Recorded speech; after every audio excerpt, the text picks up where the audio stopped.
Hey guys, how are you? So guys, our today's topic is about the diagnosis of hypertension.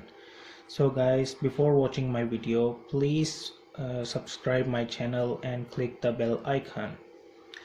So guys, as everyone know that the hypertension is the elevation of blood pressure.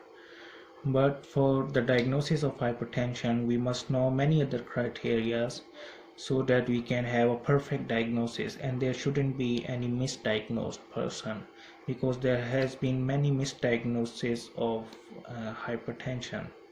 So guys, before knowing how to diagnose, we must know that what is the normal blood pressure and what is the elevated hypertension. So guys, let me tell you, everyone must know about these values. 120 by 80 millimeter per mercury, systolic 120 and diastolic 80. So most of the guys consider these values as normal. So those guys are wrong, because that these values are the best values. This is not just the normal, it is the best value. So these are also known as optimal blood pressure. It means that the best blood pressure or the optimal blood pressure is 120 by 80. Okay, so it is not normal, it is the best. If someone is having this blood pressure, then he is having the best blood pressure. His blood pressure is in the best condition. So what will be the normal? This is the normal blood pressure. The normal systolic is 100 to 139 millimeter per mercury, and normal diastolic is 70 to 89 millimeter per mercury.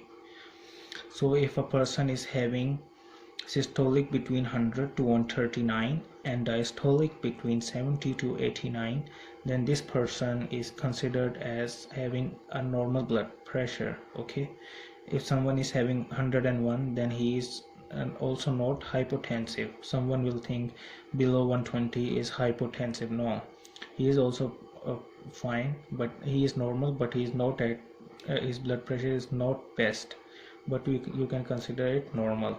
And if someone is having 139, then he can also be considered as normal, that he is still normal, he is not considered as hypertensive.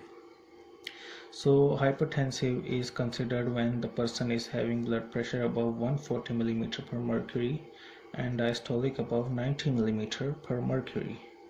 So this is considered as hypertensive.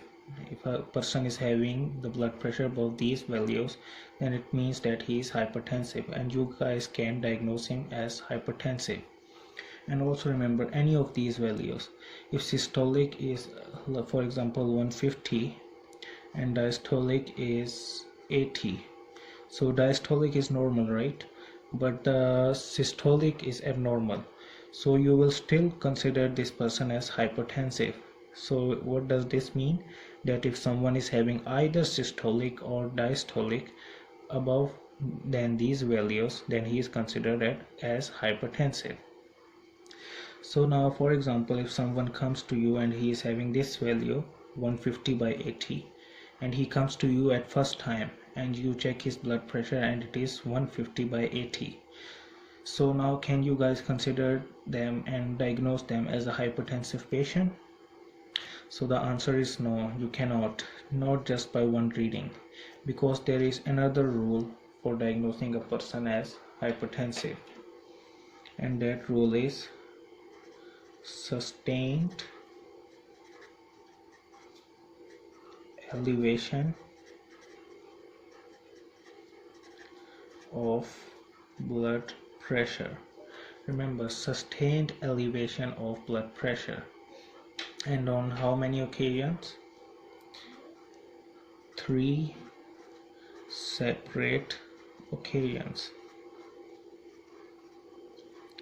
So what does this mean? That if a person comes to you and his blood pressure is 150 by 80 and you are checking him for the first time, you cannot consider him as a hypertensive person. It must be sustained elevation of blood pressure, and also on 3 separate occasions.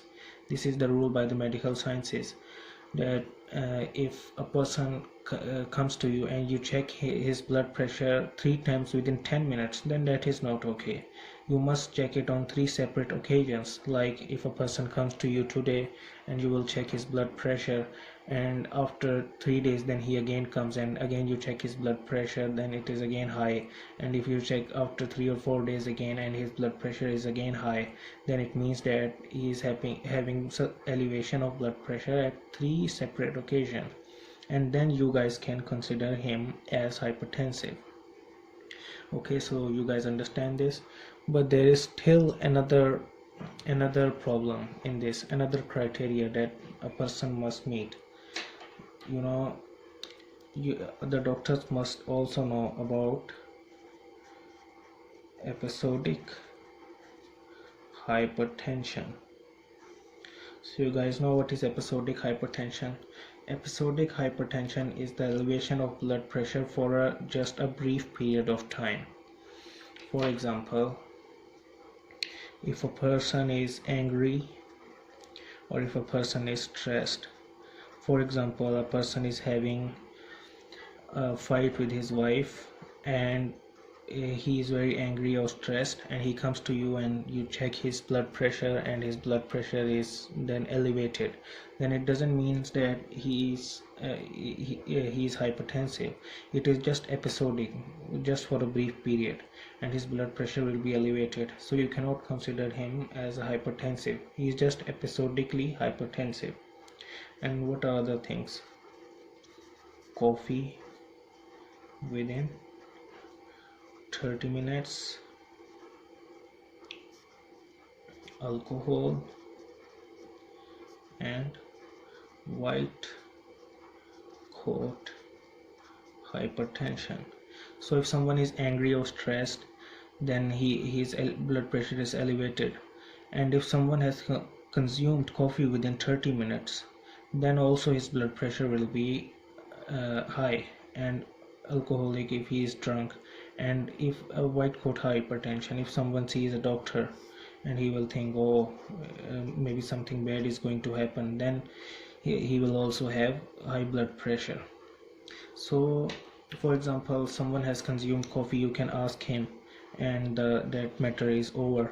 You ask him, have you consumed coffee within 30 minutes? He will say yes. Then you will say, wait for 30 minutes, then I will check your blood pressure. And if someone has consumed alcohol, then you can say, I will check your blood pressure tomorrow, and don't drink alcohol before I'm going to check your blood pressure. So these criteria are over. What about anger, stress, and white coat hypertension? So for that, there is another breakdown of this, that you must ask the person, when someone will come to you, to rest in spine position. You must ask the person to rest in spine position. For how much time? For 5 minutes. If someone will rest in spine position for 5 minutes, then his blood pressure will come to its normal position. It will be not episodic. If his blood pressure is really elevated because of his abnormal pathology, as I have already discussed in other lectures, you can see that the link is in the description about the pathophysiology of hypertension. So if someone is having really a pathologically elevated blood pressure, then his blood pressure will still be elevated even after resting in spine position. But if he is due to anger, stress, or white coat hypertension, then his blood pressure will come to normal, and then you can check his blood pressure and you will get the right value. Okay, so this was the things that doctor must know. He must check on 3 occasions, and also no coffee, no alcohol, and also tell the person, you might don't know if he is stressed or angry. You must just tell him to rest in spine position for 5 minutes and then take the reading. Okay, so now the next thing, what is the apparatus that we are going to use? The most commonly used is sphygmomanometer. Okay, so this apparatus is most commonly used to check the blood pressure. Okay, so now what is the next thing, how we are going to take the reading? We will tell the person to come and sit down. Before the reading, what things we must do? before taking the reading. There is one more thing. The person should his bladder should be empty bladder. You must ask him if he want to go to the toilet, because if the bladder is not empty, there can be some problems. This is also have been seen that if someone is not having empty bladder, his blood pressure might be high. So okay. And what is the other thing? When you get the rubber cuff, you will tie the rubber cuff around his arm. Then the arm should be, keep the arm at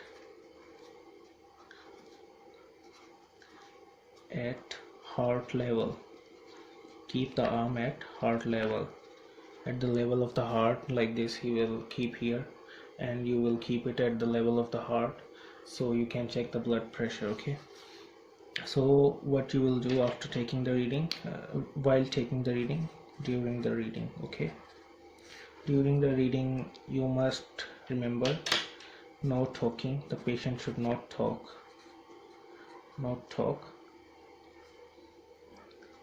and the back should be supported with the chair. The back should be supported, and feet should be flat on floor. Okay, so these are the things that you must remember during and before the taking the reading. So now what is the next thing? You must put the stethoscope where? What is the position of putting the stethoscope? So what is the position? The position is lower part of brachial artery. Okay, which one is the lower part? You see here on my arm, this here is the brachial artery, and this is the lower part. Okay, the higher part is just around here, but this is the lower part, so you must put it on the lower part, and the lower part is located on the inside of the arm. Here is the lower part of the brachial artery. Okay, so you will measure it on the lower part of the brachial artery. And what you guys will hear in the stethoscope, core of sound. Okay, core of cough sound. Okay, I'm just writing it short here. Okay, core of cough sound. So how you will hear? When you will hear the first sound, for example, if you hear the sound at 125 on the meter, you can see, if you hear it at 125, then it means that the first sound is the systolic pressure. Remember, first sound. And when the sound will stop, maybe for example it will stop at 78 millimeter per mercury, and that is the diastolic pressure. Okay, so you must understand, when you will hear the first sound, that is the systolic pressure, and when the sound will stop, then that is the diastolic pressure. So guys, this is the way of measuring the blood pressure and also doing the perfect diagnosis of the blood pressure. And after that, when you will do all this, then you can consider the person to be hypertensive.